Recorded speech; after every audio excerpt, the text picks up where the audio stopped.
So we've been looking at this story of faith. So kids, youth, if you've not been in all of the meetings, you'll know, maybe you won't, that we've been looking at this journey of faith in Hebrews 11. Essentially, it's a big list of people who are commended for the way that they put their trust in God, in simple terms. And let's just have the first few verses up as a little reminder of the anchor. Should we try and read it together? Then it's not on my voice. You can all be loud together. Okay, let's read this together. 3, 2, 1. But we are not of those who shrink. Terrible. Stop. Let's try that again. I thought I'd do the quiet bit, but I'm going to have to go loud. Here we go. All right, you ready? 3, 2, 1. But we are not of those who shrink back and are destroyed, but of those who have faith and preserve their souls. Now, faith is the assurance of things hoped for, the conviction of things not seen. For by it, the people of old received their commendation.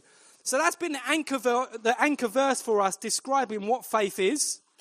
And then what we've been doing is we've been going through all the people, the roll call, the names of people, particularly in the Old Testament, that are called out for their faith in different ways.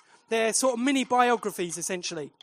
Now, this week, if we jump forward to the next slide, we don't have a particular story. But who remembers some of the characters we've already looked at? Who have we already looked at? Looking at you adults in the room to help us. Enoch. Dan, calling out your own one. Well done, man. No bonus points for that.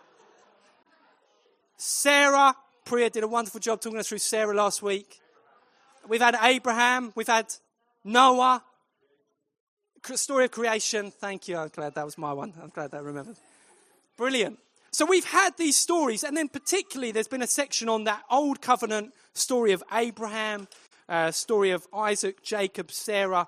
And then we get to this little verse, these little few verses, where they're like a little breather describing what we've just heard in those stories, okay? Reminding us of what is it about their faith. There's something special about all of those people, okay? And this is where we get to these verses. And it says, these all died in faith. So all these people, they had this amazing promise of what God was going to do, but they never saw it happen.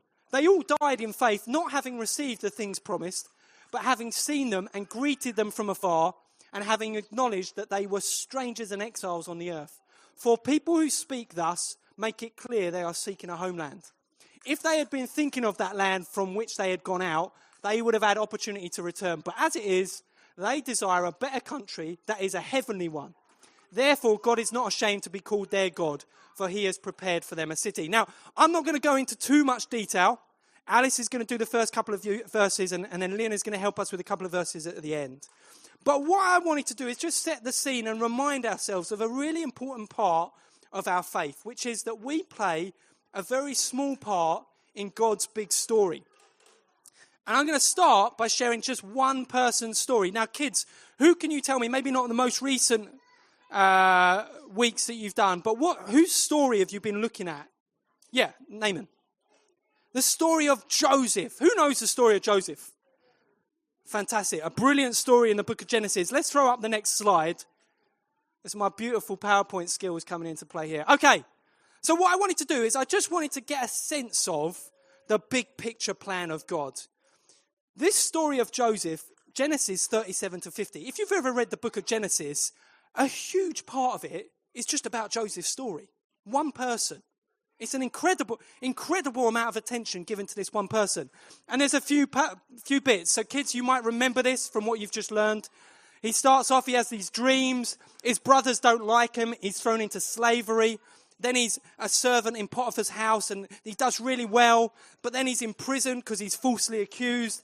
And then he gets forgotten in prison for years and years until eventually the moment arises when he is elevated to be Pharaoh's right-hand man, essentially, at the right moment. And that's the course of his life. Amazing story. And God uses that to bring Jacob and his sons all to Egypt for a time so that they are spared from famine. Amazing story. Kids, do you remember that story?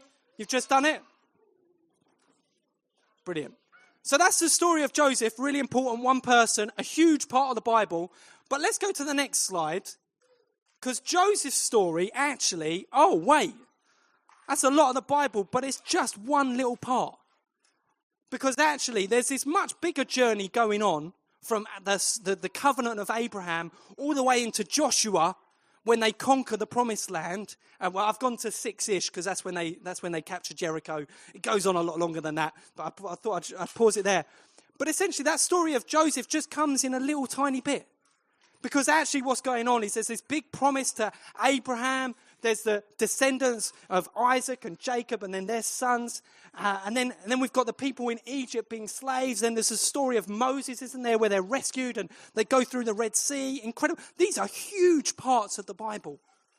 And then they're wandering around in the desert for 40 years and then they cross the Jordan and eventually they take Jericho and they enter the promised land.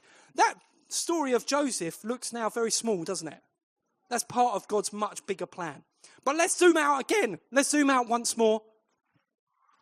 Wow, because actually that story of the promised land is actually a part of a much bigger story of God choosing a people for himself. And you know what? It doesn't stop with them becoming a nation. You can see that bit with Joseph now is a part of that promised land story. It's a part of a story when the nation of Israel was established. But actually, the story goes on. They end up messing up totally. They go into exile.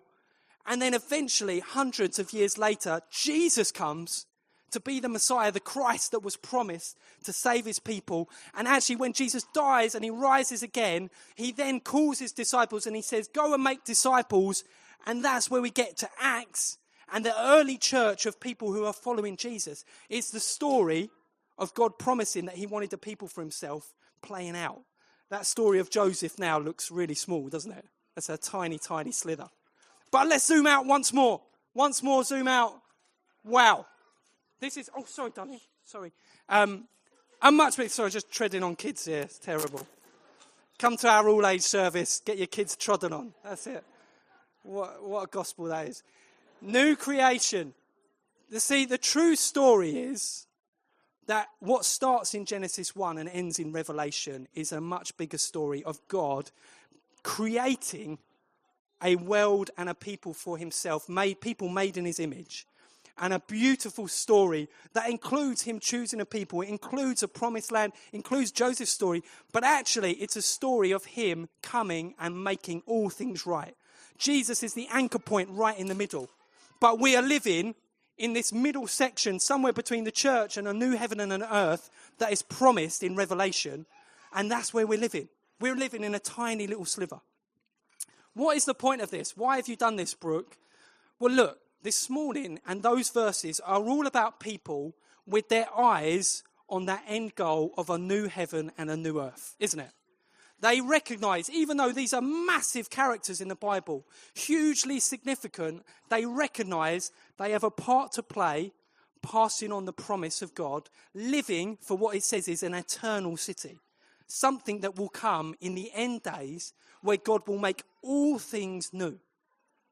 That is the story we're living in. That is the perspective that I want us to get. Because it doesn't matter what's going on in your life, where you're at, having your eyes fixed on that is so, so important. That is the key message of faith from these verses. Are your eyes fixed on what's to come? Okay. Enough from me. Kids, do we understand that? Thank you, Roshni, darling. Appreciate that. We play a small part. Okay. All right. Should we have a quick breather? Take a quick breather, and then Alice is going to come and speak to us and help us with a little demonstration of what faith looks like in that eternal perspective. Alice is ready. Okay, so you've got 30 seconds. Chat to someone. Say hello to someone while she comes up. Hi, everyone. Can I bring you all back together, interrupt all your conversations? Kids, youth, are you with me? I said, are you with me? Okay, great. Big kids, if you're around, if you want to come forward, I have something I want to tell you about. I want to tell you about my next door neighbour's huge apple tree. There should be a picture of it coming up soon. It is so big that it stretches over our fence and it drops apples into our garden. And I love it. I love the apples. I love seeing the blossom. I love seeing the parakeets that come and nest in it. But guess what? One morning this week, I woke up, opened my curtains, and this is what I saw.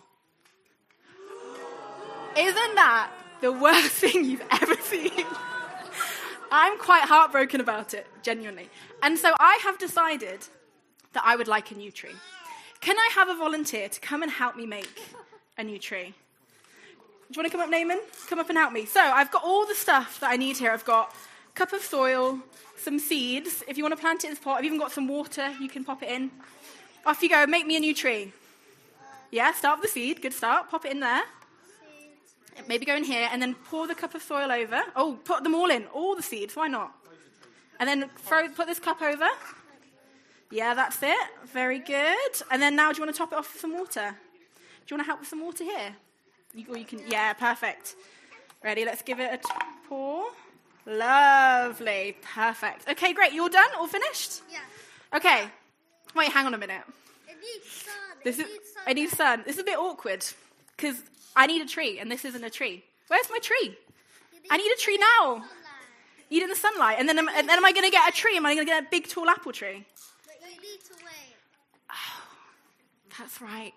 Trees don't grow overnight, do they? They grow very slowly over years and years and years. Thank you, Naaman. Do you want to take a seat? Thank you. Very good. Did you know there is a tree in Richmond that is 800 years old? This is what it looks like. Can you imagine that? 800 years ago, someone took a tiny seed and they planted it and they watered for it and they cared for it. And do you know what? In their lifetime, that person never got to see that seed grow into the mighty tree it is today. But they planted it anyway. They had faith that one day it would grow. We live in a world where we're used to getting what we want right away. You want a new toy? Next day delivery. It'll be at your door. You're hungry? Click a button and it'll also be at your door. But the most important things in life don't work like that. God's plan for his people isn't about quick fixes or the here and now. He sees the big picture. In Hebrews 11, what we've been looking at, faith is described as being sure about what we hope for and certain about things we cannot see. God can see everything. We can't. So it can look a bit strange living by faith. It's a bit like digging around in the soil, expecting this to turn into a giant tree, when all you can see is a tiny seed. You have to look beyond what's right in front of you, beyond the here and now. Over the last 2 weeks, the grown-ups have been looking at Abraham and Sarah, two people who lived by faith. Abraham was asked by God to pack up his whole life and move to a new home that he'd never seen before. That must have been really scary. He had to leave behind everything familiar, his home, his friends, his favourite places. And he could have turned around and gone back, but he didn't. And that's what faith looks like. Faith means trusting God enough to follow him even when you don't know where he's leading you. Abraham and Sarah trusted that God was preparing them something better, a heavenly city that was just as real as the ground they were standing on. During their time on earth, Abraham and Sarah didn't get to see all of God's promises come true. And when we live by faith and trust God's big picture, there'll be things that we do in our life that we won't get to see the finished result of. We plant seeds, we play our part, and then we pass the baton on to the next generation, just like Abraham and Sarah. Living by faith isn't always easy. Sometimes it's really hard. As we learned in Rev Kids with Joseph, he went through some really dark times. But even in the darkest moments, God's plan was still working. He never forgot Joseph, and he'll never forget us. We can trust his perfect plan and move forward with confidence as we faithfully and obediently play the part that he's given us. Right, kids and youth, you might be thinking, Abraham, Sarah, and Joseph were so long ago. What does it mean to live by faith today? Well, we're part of a church family that's full of people who are living by faith right now. Just like Abraham, God called some of the people in this room to leave their homes and come to London to be part of Revelation Church. Now, can you put your hand up if that's you? Davina, I know that's you. Yeah. Yes, yeah. Okay, nice and high. Keep them high, keep them up. Right, kids and youth, I'm going to set you a challenge.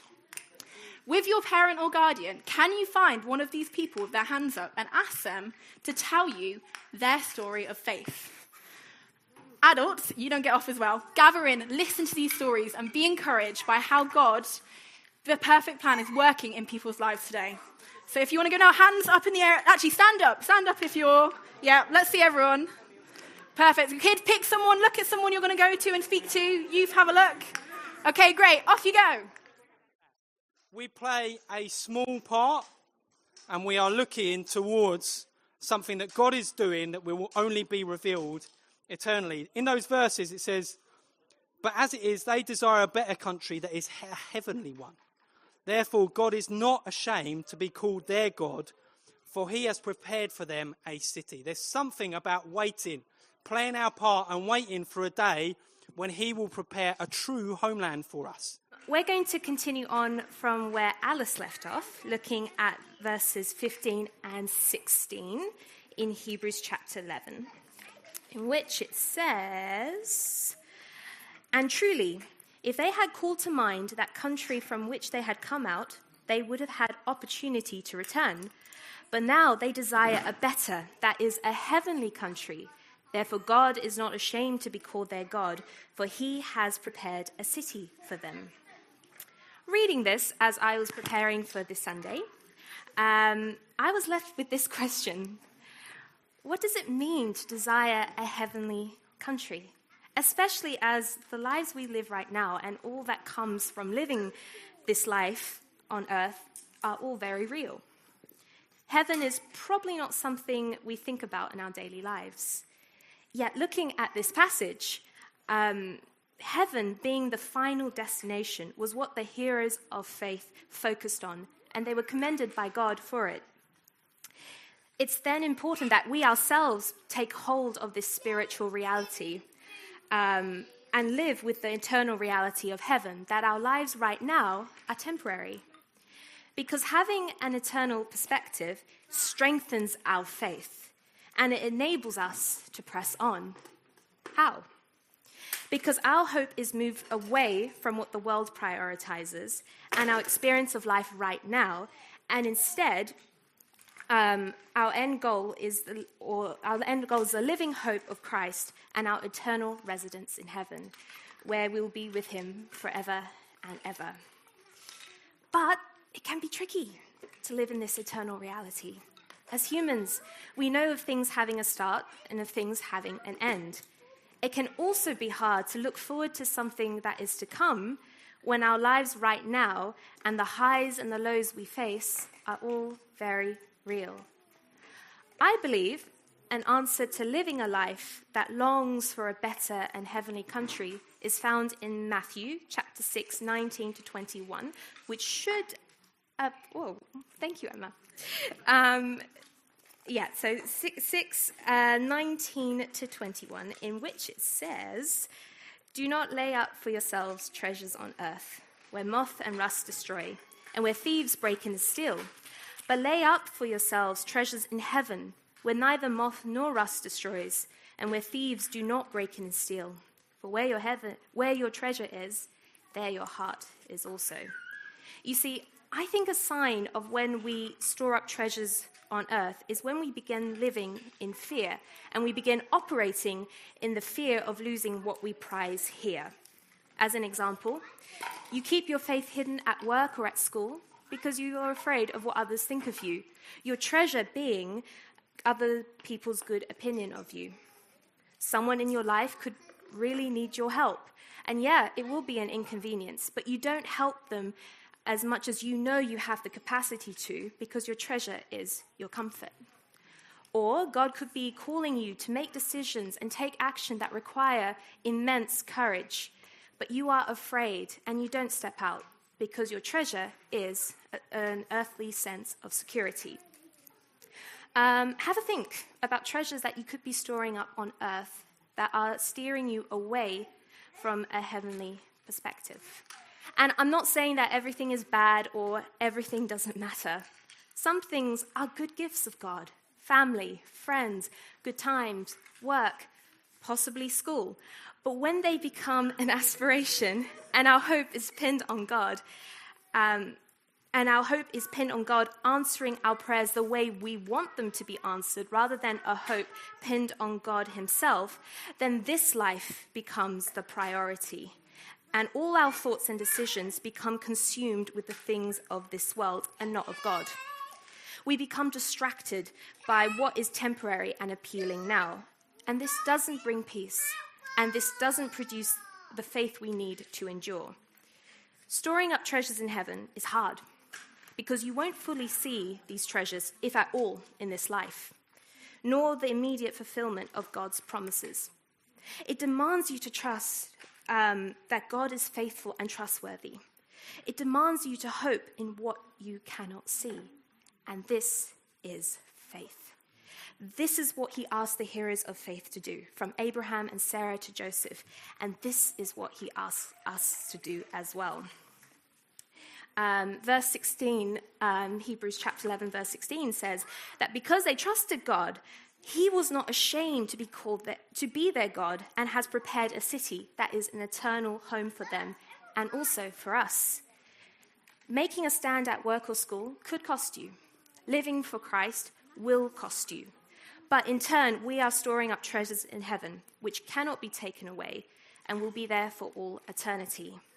So let's not live with short-sightedness, to live as though this life is worth our everything and every effort. Faith moves us away from what we see here and steers us towards God's bigger picture. And this doesn't mean we have to minimize our experiences in life right now. There are good things that God gives us, and there are hardships that we face where we need God's deliverance. There are promises in this life that we are believing for, persevering in prayer for, knowing that God will come through.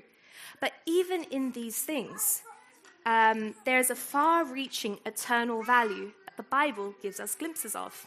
From the ever-increasing glory that comes from continually being transformed into the likeness of Christ, which you can read in 2 Corinthians 3:18, to patient endurance in this life, reaping the crown of life in heaven, which you can read in James 1:12. And as we saw in Hebrews chapter 11, verse 13, the heroes of faith never saw the complete fulfillment of God's promises, but rather than live in discouragement, their faith stood. And it says they died in their faith. How? Because they knew that God was calling them to something greater than anything they could receive on this earth. And the fulfillment of earthly promises was not the end goal. God has a bigger picture, and he has a bigger plan. And what hope this gives us, and what hope we can share with others. That not everything finishes in this life, because this life is not the end goal. And through Christ, God has a place for us for all eternity, that what is incomplete in this life will be made complete, and what is wrong now will be made right. So I'm going to finish by saying, let's live this life. Let's not live this life for what appeals now, to not recall the country from which we have come out of. That is to say, what we were living for before we knew Christ, where all the treasures, where everything that mattered were placed in this world. But I challenge us in our daily lives to live a life of faith that testifies to a future hope, where our actions, our thoughts are made to receive a greater reward, that though we cannot see it now, we stand on God's faithfulness and promise that he has prepared a place for us, an eternal home for us, and we'll be with him forever and ever. I'm going to hand over to Malcolm, who will lead us in communion.